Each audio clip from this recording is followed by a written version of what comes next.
Ottava giornata nel girone B di Serie C femminile. Il Padova è chiamato a riscattare gli ultimi 3 risultati negativi che hanno visto le biancoscudate scendere nelle zone pericolose della classifica. L'avversario in via Vermigli è la Clarenzia Trento. Il Padova approccia subito molto bene la gara, dopo 4 minuti passa in vantaggio con questo gol di Aurora Favero che sfrutta nel migliore dei modi la sponda di testa di Greta Ponte, si presenta davanti al portiere e lo batte con questo destro preciso. Si mette nel migliore dei modi la partita per le ragazze di Muro che disputano un buon primo tempo, provano anche a pressare alto le trentine. Qua c'è un rinvio un po' sballato del portiere, alla fine prima ci prova Favero, poi Saggion da 40 metri, il portiere però era già rientrato in porta e non ha problemi a bloccare il tiro di Claudia Saggion. Ottimo questo filtrante di Spagnolo per Ponte che si inserisce bene ma non calcia benissimo.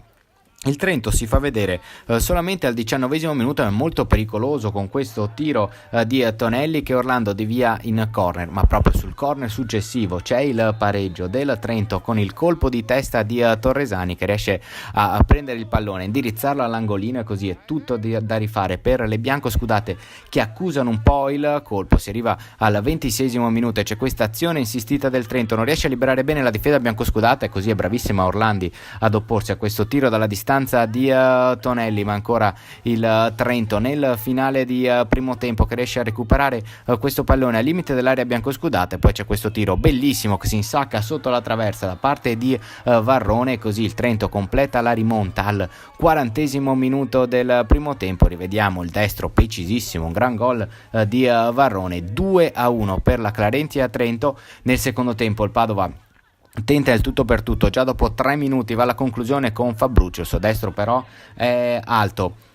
13° minuto del secondo tempo, ancora un rinvio difettoso del portiere, ancora la Saggion che ci prova da fuori ma ancora la mira è da dimenticare. Le biancosudate tentano il tutto per tutto e proprio a 8 minuti al 90° c'è questa occasionissima con Saggion, para il portiere poi salva sulla linea la difesa, anche sfortunato il Padova che alla fine deve chiudere anche in 10 uomini per l'espulsione per doppia munizione di Laura Di Donè che si becca 2 gialli praticamente in 2 minuti per fermare 2 contropiedi, quindi finisce nel peggiore dei modi, 4ª sconfitta consecutiva per il Padova che però adesso non si deve demoralizzare e la settimana prossima ospiterà l'Oristano, ultima in classifica.